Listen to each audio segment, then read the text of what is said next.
പോലീസിൻ്റെ അനാവശ്യ നിയന്ത്രണവും ബലപ്രയോഗവും മൂലം ചരിത്രത്തിലാദ്യമായി തൃശ്ശൂർ പൂരം അലങ്കോലമായതിലൂടെ അവമാനിക്കപ്പെട്ടിരിക്കുകയാണ് സാംസ്കാരിക കേരളം.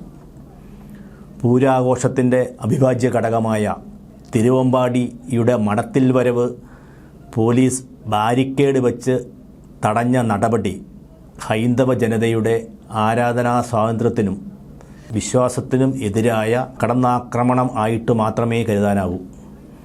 ഇതിൽ പ്രതിഷേധിച്ചവർക്കെതിരെ ലാത്തിച്ചാർജ് നടത്തിയ നടപടി വലിയ അമർഷത്തിനും ഇടയാക്കിയിരിക്കുന്നു. പോലീസിൻ്റെയും സർക്കാരിൻ്റെയും ഭാഗത്തുനിന്ന് ഉണ്ടായ വിദ്വേഷപൂർണമായ നടപടികൾ പകൽപൂരം അവസാനിപ്പിച്ച് ഒരു ആനപ്പുറത്ത് മാത്രമായി എഴുന്നള്ളിപ്പ് പൂർത്തിയാക്കേണ്ടി വന്നത് ഭക്തരെ അങ്ങേയറ്റം വേദനിപ്പിച്ചിരിക്കുകയുമാണ്.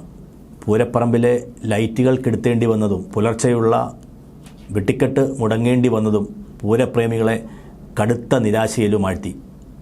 BJP നേതാവും തൃശ്ശൂർ ലോക്സഭാ മണ്ഡലത്തിലെ NDA സ്ഥാനാർത്ഥിയുമായ സുരേഷ് ഗോപി ഉൾപ്പെടെയുള്ളവർ സമയോചിതമായി ഇടപെട്ട് അധികൃതരുമായി ചർച്ച നടത്തിയതിന് ശേഷമാണ് രാവിലെ 7-ന് വെട്ടിക്കെട്ട് നടത്തി പകൽപൂരം ആരംഭിക്കാൻ കഴിഞ്ഞത്.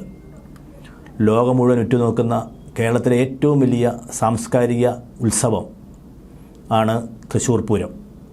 പോലീസിൻ്റെ ധാർഷ്ട്യവും തികച്ചും അനാവശ്യമായ നടപടികളും മൂലം ഈ മഹോത്സവത്തിൻ്റെ ശോഭ കെടുത്തിയത് വലിയ പ്രതിഷേധമാണ് ഉയർത്തിയിരിക്കുന്നത്.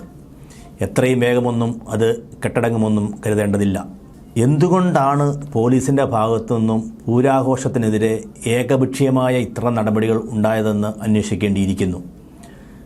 സാംസ്കാരിക കേരളത്തിൻ്റെ മനസ്സിൽ ചിരപ്രതിഷ്ഠ നേടിയ തൃശ്ശൂർ പൂരത്തിനെതിരെ ഒളിഞ്ഞും തെളിഞ്ഞും ചില ശക്തികൾ പ്രവർത്തിക്കാൻ തുടങ്ങിയിട്ട് കാലമേറെയായി. ഗജവീരന്മാരെ അണിനിരത്തിക്കൊണ്ടുള്ള എഴുന്നള്ളത്തിനോടാണ് ചിലർക്ക് എതിർപ്പ്. ആനകളെ പീഡിപ്പിക്കുന്നു എന്നതാണ് ഇക്കൂട്ടരുടെ പതിവ് പരാതി.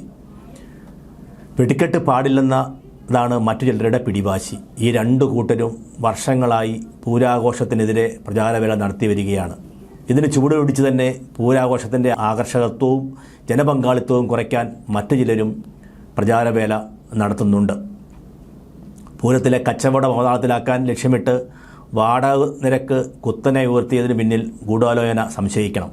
കനത്ത പ്രതിഷേധമുയർന്നതോടെയാണ് ഇതിൽ നിന്ന് ചില ഇളവുകൾ വരുത്താൻ അധികൃതർ തയ്യാറായത്. വടക്കുന്നാഥൻ്റെ സന്നിധാനത്തിലാണല്ലോ പൂരാഘോഷം നടക്കുന്നത്. തേക്കിൻകാട് മൈതാനം വടക്കുന്നാഥനായ സാക്ഷാൽ ശിവൻ്റെ സങ്കേതവുമാണ്.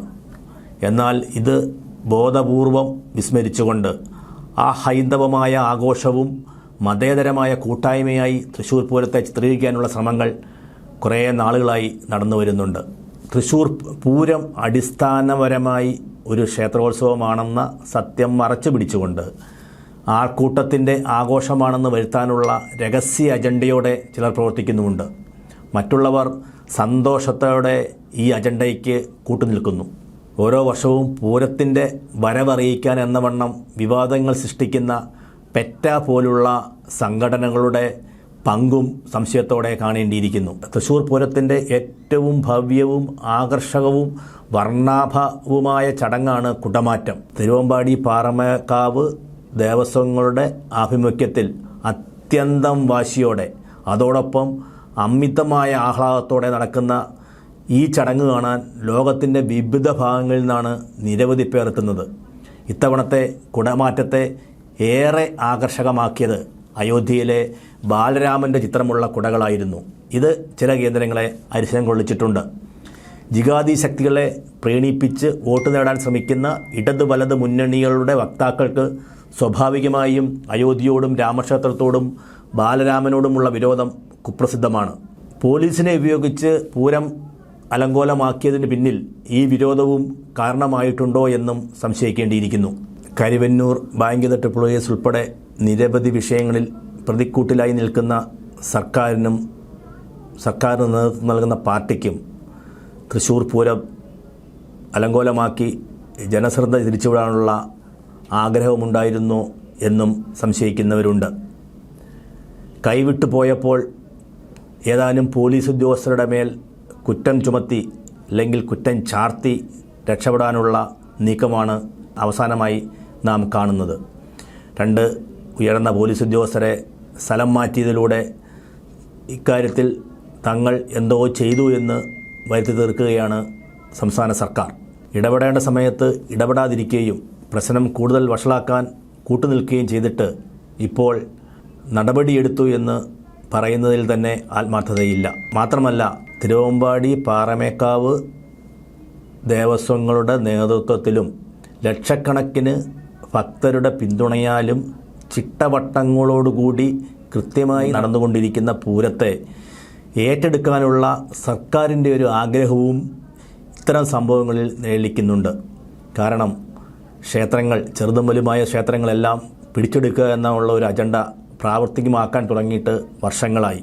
ശബരിമലയിൽ കൈവച്ച് പൊള്ളിയെങ്കിലും ക്ഷേത്രഭരണവും ക്ഷേത്ര സങ്കേതവും പിടിച്ചെടുക്കുക, കൈവശം വെക്കുക എന്നുള്ള ആഗ്രഹം ഇന്നത്തെ സംസ്ഥാന ഭരണത്തിന് നേതൃത്വം നൽകുന്നവർക്കും അവരുടെ രാഷ്ട്രീയ പാർട്ടികൾക്കും ഉണ്ട് എന്നത് യാഥാർത്ഥ്യമാണ്. തൃശ്ശൂർ പൂരം അലങ്കോലമാക്കിയതിലും അത്തരമൊരു നീക്കം കാണാതിരുന്നുകൂടാ. ഇതിനെതിരെ പ്രതികരിക്കേണ്ടത് ശബരിമലയിലെ ആചാരാനുഷ്ഠാനങ്ങൾ സംരക്ഷിക്കാൻ ജനം ഏത് രീതിയിലാണോ രംഗത്ത് വന്നത് അതേ സമാനമായ രീതിയിൽ തൃശ്ശൂർ പൂരത്തിനെതിരെ നിലകൊണ്ട ശക്തികളെ തുറന്നു കാട്ടാൻ കഴിയുമ്പോൾ മാത്രമേ ഇക്കാര്യത്തിൽ വിജയിച്ചു എന്ന് പറയാനാവൂ. അതിനുള്ള ശ്രമം എല്ലാവരുടെയും ഭാഗത്തുണ്ടാകണം.